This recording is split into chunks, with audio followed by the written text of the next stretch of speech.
협착증과 관절염 TV 손영훈 한의사입니다. 오늘은 대퇴골두 무혈성 괴사 치료에 도침 치료가 필요한 이유에 대해서 설명해 드리겠습니다. 자, 도침 치료 무엇이죠? 도자는 칼 도자고 칼 모양의 침이다. 어디가 칼이냐? 다 칼이냐 하시면 그러지 않습니다. 침 끝이 일반 침은 바늘 모양인데 반해서 미세한 칼날이 달려 있어요. 미세한 칼날이 있으면 뭐에 좋겠어요? 뭔가를 잘라내거나 절개하는 데 좋아요. 대퇴골두 무혈성 괴사의 통증을 많이 일으키는 게 굳어져 있는 유착이거든요. 그래서 도침, 미세한 칼날 모양의 침으로 치료할 수 있는 거죠. 제가 그 과정들을 잘 말씀드리겠습니다. 자, 대퇴골두 무혈성 괴사 다 아시죠? 대퇴골로 혈액순환이 되지 않음에 따라서 대퇴골이 괴사되는 질병입니다. 자, 대퇴골로 피가 안 가요. 피가. 그럼 뼈에만 피가 안 갈까요? 주변에 있는 인대에도 피가 안 갈까요? 당연히 주변에 있는 인대에도 피가 안 가게 됩니다. 자, 그러면 뼈는 괴사가 되죠. 그러면 주변에 있는 인대들은 피가 안 가면 뭐가 돼요? 유착이 됩니다. 유착. 딱딱하게 굳어버리는 거예요. 인대가 딱딱하게 굳어버리면 움직일 때마다 어떤 일이 일어납니까? 인대가 붙어있는 뼈를 잡아당기게 돼요. 인대가 뼈를 잡아당기게 되면 뼈의 골막, 뼈의 막에는 통증을 느끼는 세포가 많거든요. 그래서 통증이 일어납니다. 이를 무슨 통증? 유착성 통증이라 합니다. 그래서 대퇴골두 무혈성 괴사의 통증의 원인은 뭐냐? 뼈의 괴사 함몰, 뼈 자체의 문제도 있지만 주변에 있는 인대의 유착으로 인한 경우가 많다. 주변에 있는 인대 유착을 잘 풀어주면 의외로 많은 통증들이 감소한다. 그리고 순간적으로 갑자기 확 발생하는 통증은 뭐예요? 염증이 생겨서 그렇다. 그래서 우리가 뼈는 건드리기 어렵잖아요. 뼈를 건드리려면 수술해야 되잖아요. 그래서 뼈를 건드리지 않고도 통증의 두 가지 원인인 인대의 유착과 염증을 없앨 수 있다면 대퇴골두 무혈성 괴사의 통증을 꽤 많이 줄일 수 있다. 그러면 지금 대퇴골두 무혈성 괴사 통증이 10이에요. 10. 예? 그래서 인대하고 염증을 해결해가지고 이것을 한 3으로 줄였어요. 그럼 생활할 만 하지 않겠어요? 그러기 위해서 생활할 수 있는 거죠. 말씀드렸듯 대퇴골로 피가 안 가면 뭐가 유착이 돼요?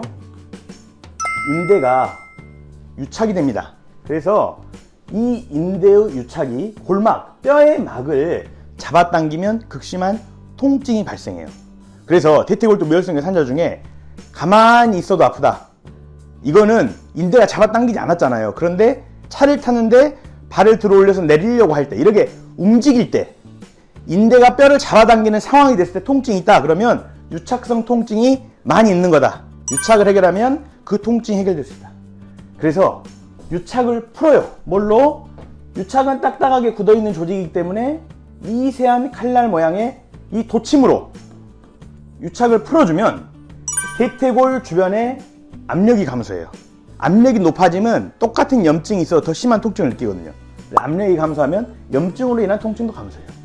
그래서 도침 치료를 통해서 인대, 굳어져 있는 인대의 유착을 풀면 유착으로 인한 통증도 줄어들 뿐만 아니라 염증으로 인한 통증도 압력이 줄어서 줄어들게 되더라. 그래서 생활을 할만하게 통증이 제어되는 경우가 꽤 많다. 이렇게 생각하시면 됩니다. 자, 인대의 유착을 도침으로 풀었습니다. 자, 그러면 인대의 유착이 다시 안 생길까요? 반드시 다시 생깁니다. 왜? 피는 여전히 안 가고 있기 때문입니다. 그래서 인대의 유착을 푼 다음에는 뭐를 해야 되냐? 혈액이 대퇴골 주변으로 가도록 만들어야 돼요. 자, 생각해봅시다. 혈액이 가야 인대의 유착이 안 생기는 거예요. 혈액을 대퇴골 주변으로 보내는데 혈액순환이 제일 좋은 게 뭐예요? 한약이에요. 한약. 한약은 기, 혈, 신, 정 이런 것들을 치료하게 돼 있어요. 이 중에 혈액순환과 관련된 거는 기와 혈이에요. 기가 먼저 가게 하면 혈이 따라간다 했거든요. 그래서 기하고 혈을 보강하는 처방을 통해서 대퇴골로 혈액을 보낼 수 있다. 또 대퇴골은 인체의 하부에 있잖아요. 하부. 인체의 위는 상, 인체 가운데는 중, 인체 하는 하의 하. 그래서 이를 상초, 중초, 하초라고 하는데 이 하초 부위, 대퇴골이 위치한 하초 부위로 기와 혈이 가도록 만드는 한약 치료를 하면 대퇴골두 무혈성 괴사에 도움이 된다. 자, 두 번째로는 발 뒤꿈치를 붙이고 앞발을 톡톡 치는 발끝치기. 생각해보세요. 발끝을 치면 발끝으로 피가 가겠어요, 안 가겠어요? 가요. 발이 차가운 사람이 발끝치기를 계속하면 발이 따뜻해집니다. 발에 각질이 있는 사람이 발끝치기를 계속하면 못해 돼요? 발에 각질이 줄어들어요. 혈액이 통하기 때문이에요. 발끝으로 혈액이 가는데 대퇴골로 안 가겠습니까? 발끝으로 혈액이 간단 말은 대퇴골로도 혈액이 가고 있다. 그래서 발끝치기가 좋습니다. 역시나 마찬가지로 맨발 걷기. 맨발로 걸으면 당연히 발바닥이 자극돼서 혈액순환이 아주 좋습니다. 그래서 맨발 걷기를 하라고 그렇게 말씀을 드려요. 그런데 맨발로 걸을 데가 없다. 맨발로 걷기 불편하다 생각하세요. 여러분, 대퇴골두 무혈성 괴사는 맨발 걷기 하시면 정말 좋아집니다. 수단과 방법을 가리지 않고 맨발로 걸을 수 있는 곳을 찾아서 일주일에 2번만 혹은 매일 1시간씩 해주세요. 그러면 정말 많이 달라질 수 있습니다. 환자분들께서 맨발 걷기를 되게 어려워해가지고 저희가 맨발 신발을 찾아내서 맨발 걷기와 비슷한 효과가 있게끔 맨발 신발을 만들었더라고요. 맨발 신발을 보시면 밑창이 얇아요. 밑창이 얇아서 땅바닥에 지면이 그대로 느껴지고요. 또 보시면 안쪽에 보통 신발들은 아치가 내측이 이렇게 높아져 있거든요. 그래야 발이 편안함을 느끼거든요.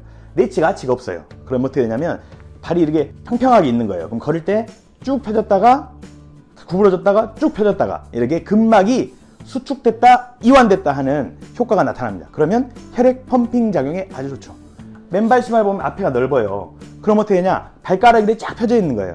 그래서 발가락이 자유자재로 움직이는 발가락의 꺽쇠 효과, 이를 통한 전체 관절의 강화 효과가 나타나게 됩니다. 맨발 걷기를 맨발로 하세요.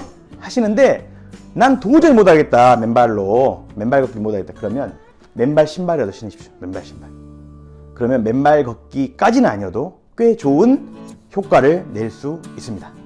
자, 오늘은 대퇴골두 무혈성 괴사에 도침이 필요한 이유에 대해 설명해 드렸는데요. 대퇴골두 무혈성 괴사로 인한 통증은 뼈의 괴사와 함몰도 있지만 주변의 인대의 유착으로 인한 통증도 같이 끼어 있다. 그리고 염증으로 인한 통증도 있다. 그래서 뼈의 괴사 함몰까지는 치료할 수 없지만 주변에 있는 인대의 유착과 염증을 해결해주면 통증이 많이 줄어들더라. 그리고 그거를 치료할 수 있는 아주 좋은 수단이 도침 치료다. 그리고 도침으로 인대의 유착을 풀었다 해도 혈액순환이 해결되지 않는다면 다시 유착이 생기기 때문에 혈액순환을 해결할 방법으로 첫 번째 한약치료, 두 번째 발끝치기, 세 번째 맨발 걷기를 말씀드렸습니다.